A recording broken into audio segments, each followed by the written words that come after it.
Paramatmane Namaha. Yatharth Gita. Srimad Bhagwat Geeta.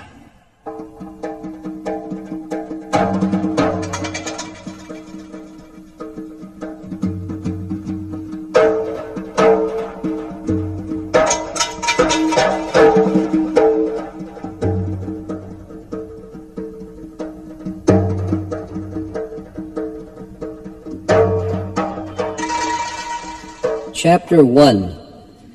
The Yoga of Irresolution and Grief.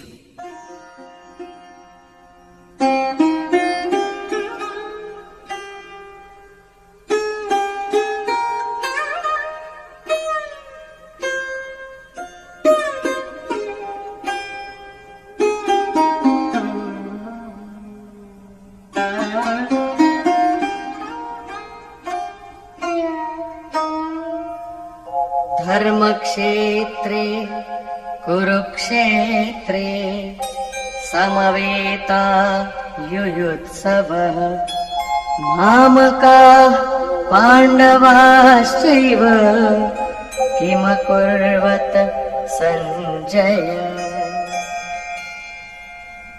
Dhritarashtra said, "Assembled at Kurukshetra, at Dharmakshetra, and eager for combat, O Sanjay, what did my and Pandu's sons do?" Dhritarashtra is the very image of ignorance, and Sanjay is the embodiment of self-restraint. Ignorance lurks at the core of the objective, the outward-looking mind.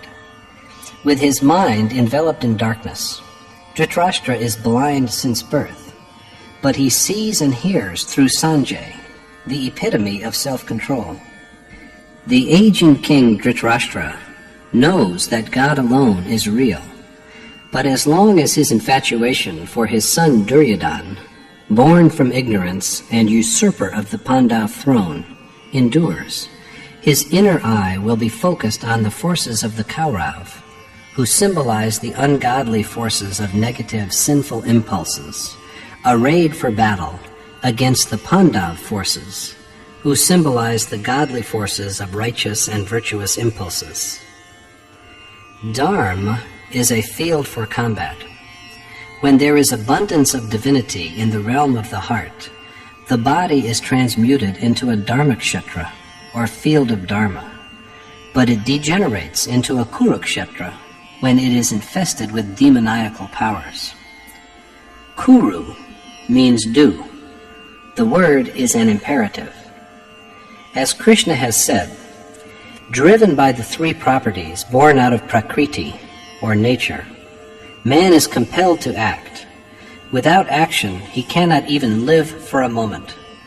These properties, virtue, ignorance, and passion, or sattva, rajas, and tamas, compel him to act. Even in sleep, action does not cease, for it is the necessary sustenance for the body. The three properties bind men from the level of gods to that of the lowest creatures, such as worms. So long as the material world and its properties are, Kuru must be. Therefore, the sphere of birth and death, of that which is evolved from a previous source, or Prakriti, nature, is Kurukshetra, whereas the sphere of righteous impulses, which guide the self to God, the highest spiritual reality, is Dharmakshetra. Archaeologists are engaged in research in Punjab, Kashi, and Prayag to locate Kurukshetra. But the poet of the Gita has himself suggested, through Krishna, where the war of his sacred poem, the Mahabharata, was fought. This body is itself, O Arjuna, a battlefield, and one who conquers it grows spiritually dexterous by perceiving its essence. Krishna then elaborates the structure of this, quote, battlefield, or sphere of action, as constituted of 10 perceptors, the objective and the subjective mind, ego, 5 elements, and the 3 properties. The body itself is a field, a ring, or an arena. The forces that clash on this field are twofold: the godly and the ungodly, the divine and the devilish, the offspring of Pandu and those of Dhritarashtra, the forces that are congenial to the essentially divine character of the self, and those which offend and demean it.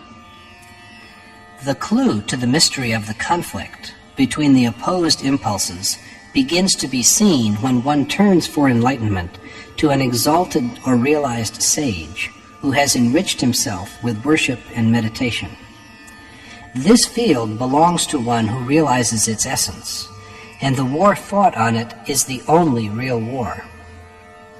History is crowded with wars of the world, but the victors in these wars have but sought in vain for a permanent conquest.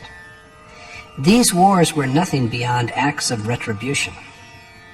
True victory lies in subduing matter and in perceiving, as well as becoming one with, the Supreme Spirit that transcends it. This is the only conquest in which there is no prospect of defeat. This is true salvation, after which there are no fetters of birth and death.